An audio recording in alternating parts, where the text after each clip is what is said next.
Bismillahirrahmanirrahim. Assalamualaikum warahmatullahi wabarakatuh. Kita jumpa lagi di channel Simpatisan PKS yang selalu positif dan optimis.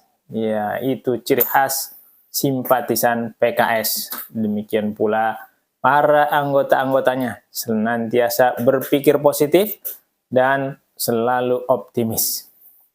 Baik, saudara sekalian, kita mulai lagi bacakan berita-berita tentang PKS dari sumber-sumbernya, langsung dari situs-situs PKS, ya, ataupun bahkan dari media-media umum yang terkait dengan PKS.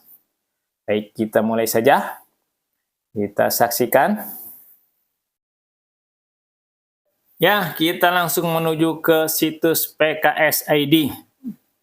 Kita lihat ada berita apa saja di fraksi PKS maupun di situs-situs PKS daerah lainnya. Coba kita lihat. Ya, website resmi seperti biasa.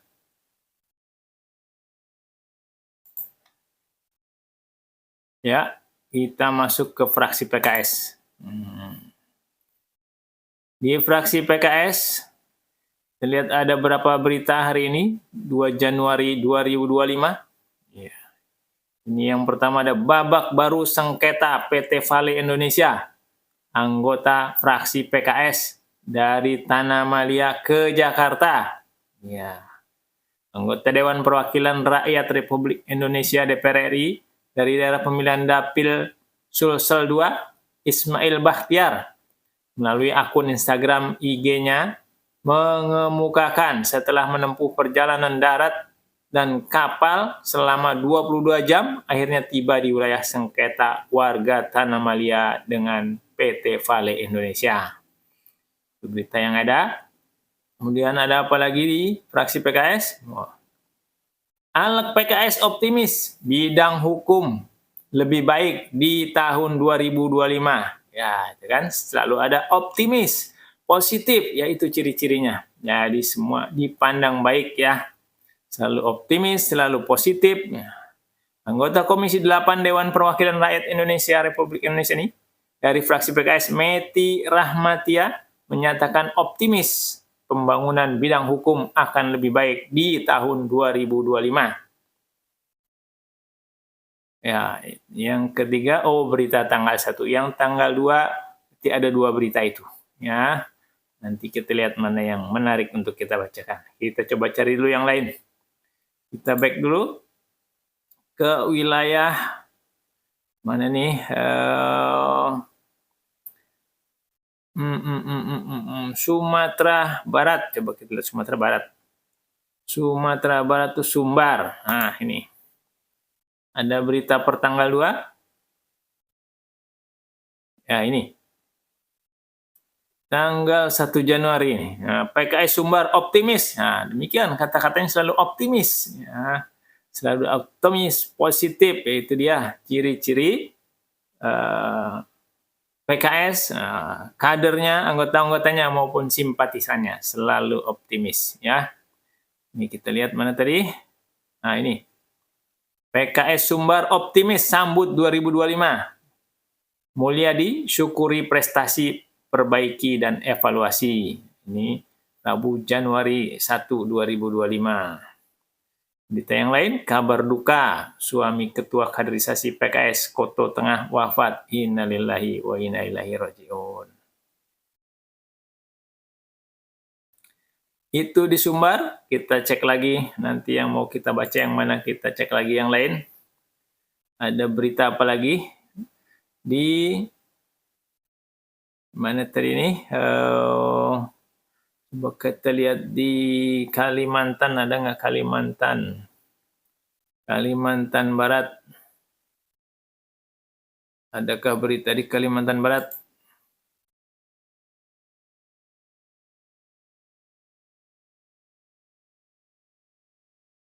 Ya, agak lemot ini.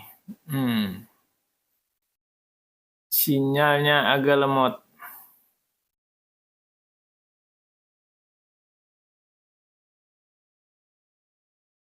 Ya, Terlalu lama tidak bisa terbaca. Kita kembali aja ya. Jadi tadi dari fraksi PKS dari Sumatera Barat ya sudah ada berita. Dan sekarang kita coba, oh Jatim juga ada sepertinya Jatim. Kita lihat Jatim. Nah ini berita di Jawa Timur. Beritanya tentang 2 Januari. Oh ini 2 Januari.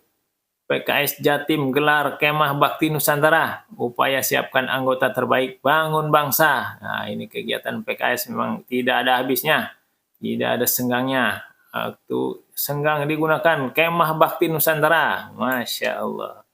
Itu, kemudian ada apa lagi tadi, tanggal 2. Ini hadiri Rakerda PKS Kabupaten Blitar dan Kediri Kang Irwan. Capaian politik PKS Jatim naik, tingkatkan pembinaan dan pembelaan rakyat. Nah, kemudian tadi tanggal 2 juga apa?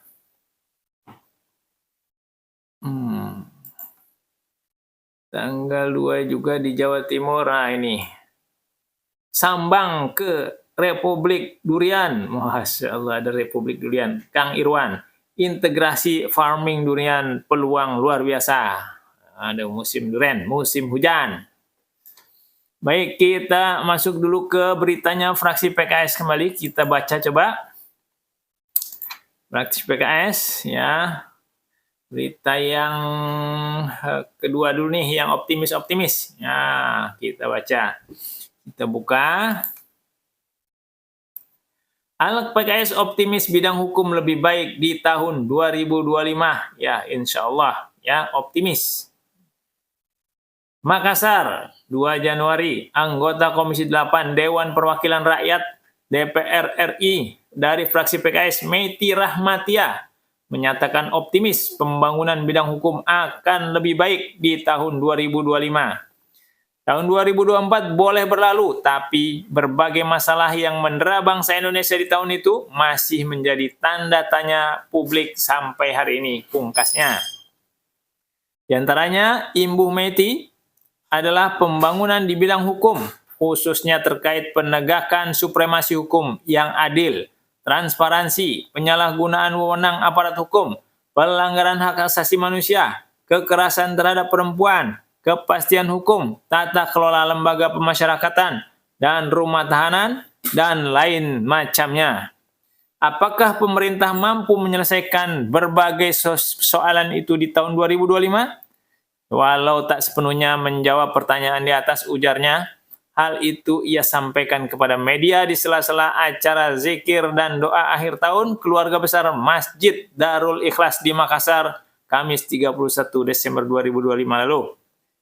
Tahun 2024 terdapat beberapa masalah yang mencuat serta disorot oleh publik di bidang hukum. Misalnya kasus kekerasan guru tidak di Sulawesi Tenggara, penembakan pelajar di Semarang, masalah korupsi, narkoba, penyelundupan, hingga judi online, jelas Meti. Dari kasus tersebut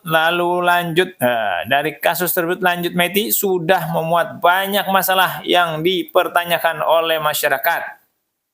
Di sana ada unsur rasa keadilan yang tidak terpenuhi, tebang pilih penegakan hukum, penyalahgunaan wewenang, pelanggaran hak asasi manusia, kekerasan terhadap perempuan dan anak, transparansi, dan lain-lain, ujarnya. Juga mencakup kondisi infrastruktur, sumber daya manusia, dan manajemen di lembaga pemasyarakatan, serta rumah tahanan yang menjadi bagian penting alur penegakan hukum di Indonesia, terangnya dengan serius. Menurutnya pemerintahan yang dipimpin Presiden Prabowo Subianto berpeluang mengurai berbagai masalah di atas agar tidak terulang di masa depan. Saya optimis pemerintah mampu menegakkan kedaulatan hukum di Indonesia pada tahun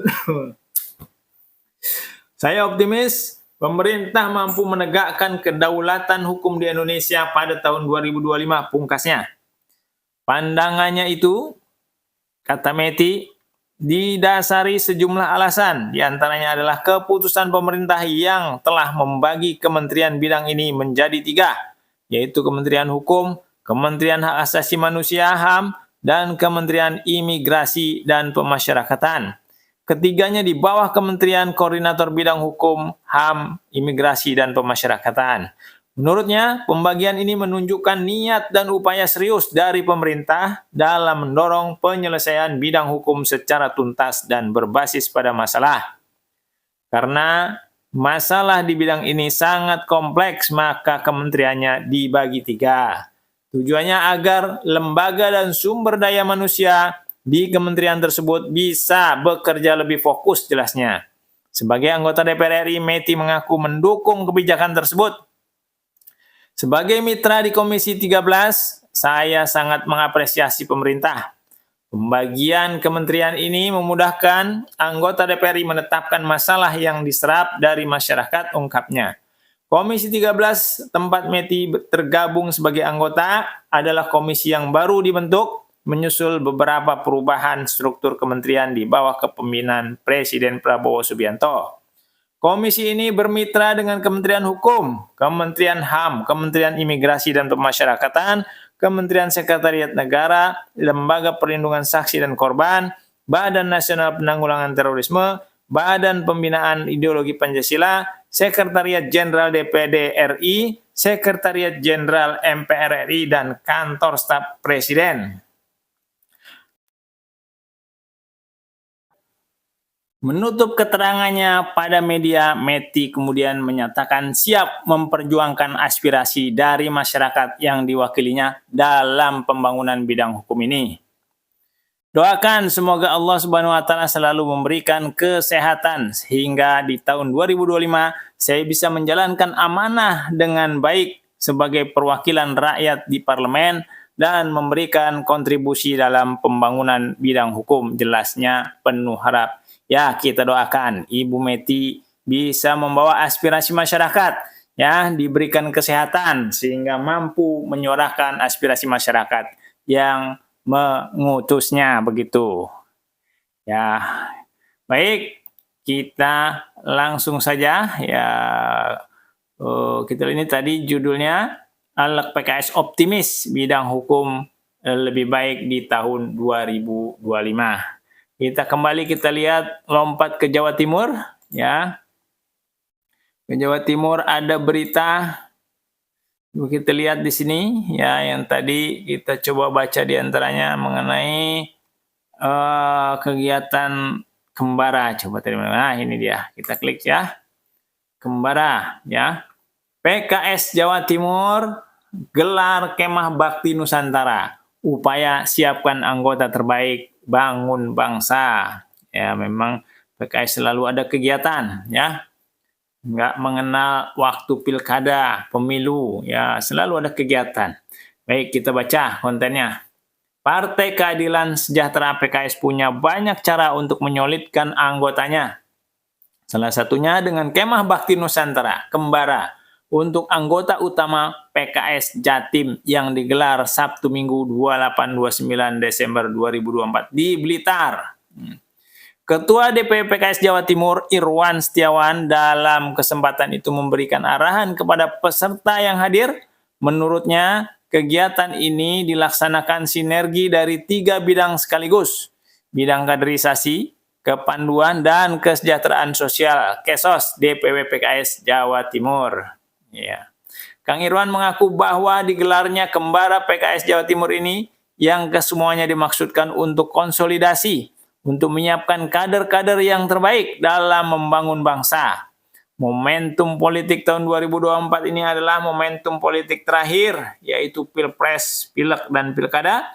Selanjutnya momentum politik akan ada lagi di tahun 2029.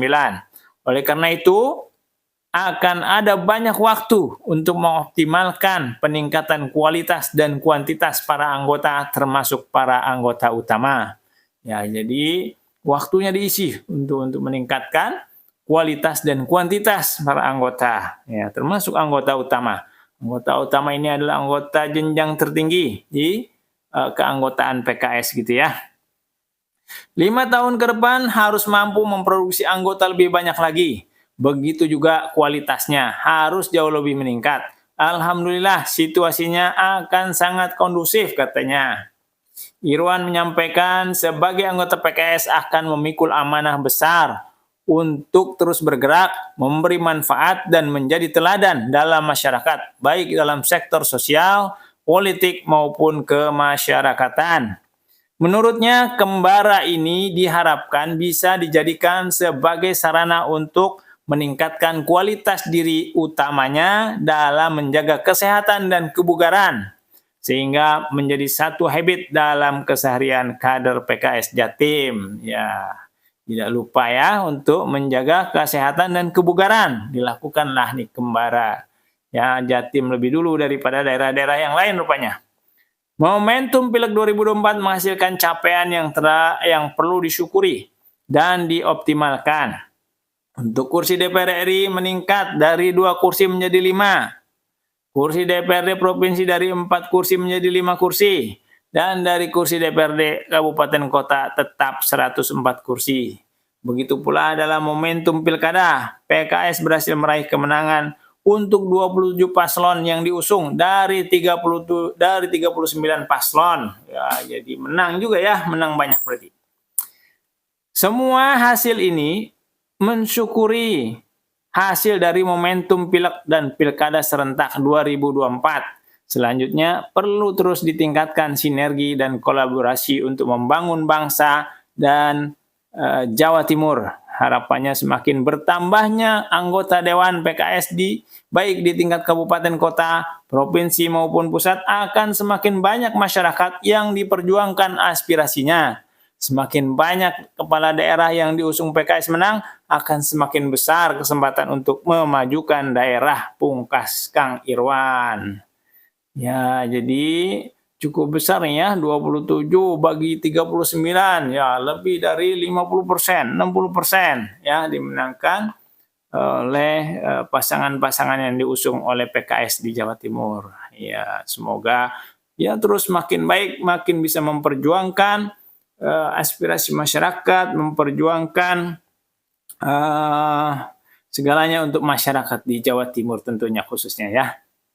Baik, itu tadi mengenai PKS Jatim gelar Kemah Bakti Nusantara. Upaya siapkan anggota terbaik bangun bangsa. Jadi daerah-daerah lain belum kedengaran nih Kemah Bakti Nusantaranya ya. Biasanya dia nih 2 hari ya, tanggal 28 29. Kemah Bakti Nusantara misalnya ceria gitu ya. Diikuti oleh anggota mah biasanya ya usia-usianya sudah di atas 40 rata-rata ini, tapi masih semangat, optimis dan positif luar biasa mengikuti Kemah Bakti Nusantara Kembara. Ya, semoga dari lain bisa terus juga mengikuti. Baik, itu 2 berita dari fraksi PKS dan dari Jawa Timur. Coba kita lihat satu lagi yang di Sumatera Barat ya. Sumatera Barat kita lihat tadi ada beritanya. Ya, kita lihat Sumatera Barat, kita baca berita yang terbarunya. Ini ya, tuh ada optimisnya juga ya. Kita klik. PKS Sumbar optimis sambut 2025. Mulyadi syukuri prestasi, perbaiki dan evaluasi. Sumbar PKS ID Padang mengawali tahun baru Masehi 2025 DPW Partai Keadilan Sejahtera PKS Sumatera Barat mengajak seluruh pihak untuk terus memaknai setiap perjalanan sebagai pembelajaran ya, atas capaian yang diraih sepanjang tahun 2024. PKS Sumatera Barat melalui Mulyadi Muslim LCMA kepada Kepala Bidang Humas DPW PKS Sumbar menegaskan komitmen partainya untuk tampil baik di 2025 dalam menghadapi tantangan dengan optimisme dan kerja nyata. Mulyadi menyatakan bahwa setiap prestasi yang diraih di tahun 2024 harus disyukuri dan dijadikan motivasi untuk menghadapi tahun mendatang dengan lebih percaya diri. Ya, di kalimat-kalimatnya yang muncul, ya, disyukuri, optimis, itu ciri-ciri anggota-anggota PKS dimanapun berada. Ya, mudah-mudahan itu menjadi hal yang senantiasa positif gitu ya. Torehan prestasi yang kami raih di 2024 adalah hasil dari kerja keras bersama. Kami syukuri hasilnya dan menjadikannya sebagai pijakan untuk menyongsong 2025 dengan optimisme baru. Ya, kami berkomitmen untuk terus meningkatkan pelayanan kepada masyarakat dan mengokohkan dakwah yang menjadi dasar perjuangan PKS, ujar Mulyadi di Padang, Senin. Lebih lanjut, ia menekankan pentingnya belajar dari setiap kegagalan. Kegagalan yang terjadi menjadi bahan evaluasi bagi kami untuk perbaikan dalam 5 tahun ke depan. Sebagai partai politik, ukuran keberhasilan akan terlihat dari capaian kursi di parlemen dan dukungan suara yang terus kami perjuangkan, tambahnya. Sebagai partai yang selalu berupaya mendekatkan diri dengan rakyat, PKS Sumbar berkomitmen menjadikan momentum politik 2025 sebagai langkah penting untuk meraih prestasi yang lebih besar. Kepercayaan publik yang telah diraih selama ini akan terus dijaga melalui kerja nyata, kebijakan yang berpihak pada kepentingan masyarakat. Dengan menatap masa depan dengan keyakinan, PKS Sumbar siap menghadapi setiap tantangan dengan dedikasi yang kokoh, dengan semangat kebersamaan. PKS berharap dapat menjadi lokomotif perubahan yang lebih baik bagi masyarakat Sumatera Barat dan Indonesia. Humas. Itu tadi ya kata-kata yang kita lihat dari beberapa yang disampaikan oleh anggota-anggota legislatif atau anggota-anggota PKS. Ada kata mensyukuri, disyukuri, kata optimisme, ya, optimisme, positif, selalu begitu ya. Itu sebagai ciri-ciri ya, sebagaimana channel ini channel yang positif dan optimis ya, channel yang selalu positif dan selalu optimis, channel simpatisan PKS. Baik Bapak, Ibu, Saudara sekalian, demikian 3 berita sudah kita bacakan ya. Ya, demikian 3 berita dari fraksi PKS, dari PKS Jatim, dan dari PKS Sumatera Barat. Nah, sudah kita baca, semuanya luar biasa, mengandung kata-kata optimis, kata-kata mensyukuri, kata-kata disyukuri, ya, sebagai kata-kata yang biasa dikatakan oleh para anggota PKS, dikatakan oleh para simpatisan-simpatisan PKS. Demikian berita malam hari ini yang sudah kita bacakan, semoga bisa kita ambil manfaatnya. Kurang lebihnya mohon maaf. Billahi taufiq wal hidayah. Wassalamualaikum warahmatullahi wabarakatuh.